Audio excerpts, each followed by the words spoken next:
அடுத்த ஆண்டு சட்டமன்ற தேர்தல் நடைபெறவுள்ள நிலையில் பிரதான அரசியல் கட்சிகள் அனைத்தும் தற்போதைய வியூகங்களை வகுக்க தொடங்கிவிட்டன.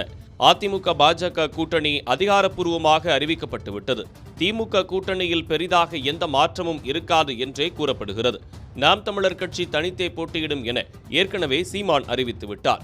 பாஜக மற்றும் திமுகவை ஒரு சேர விமர்சனம் செய்ததன் மூலம் தமிழக வெற்றிக் கழகம் தனித்தே களமிறங்கும் என்பதை நடிகர் விஜய் உணர்த்தியிருக்கிறார். தாவேகாவுக்கு இது முதல் தேர்தல் என்பதால் அதற்கான வியூகங்களை ஜான் ஆரோக்கியராஜ் மற்றும் ஆதவ் அர்ஜுனா ஆகியோர் வகுத்து வருவதாக கூறப்படுகிறது. இந்த நிலையில் வரும் ஜூன் மாதம் முதல் மக்கள் சந்திப்பை நடத்த விஜய் முடிவு செய்துள்ளதாக தகவல்கள் கசிந்துள்ளன. இதற்கான ஏற்பாடுகளை கவனிக்கவும் உரிய பயண திட்டத்தை வகுக்கவும் தாவேகா மாவட்ட செயலாளர்களுக்கு விஜய் சார்பில் உத்தரவு பறந்துள்ளது. விஜயின் மக்கள் சந்திப்பு பயணத்திற்கான அனுமதி மற்றும் பாதுகாப்பு தொடர்பாக முன்கூட்டியே போலீசாரிடம் மனு அளித்து அனுமதி பெறவும் அறிவுறுத்தப்பட்டிருப்பதாக கூறப்பட்டது.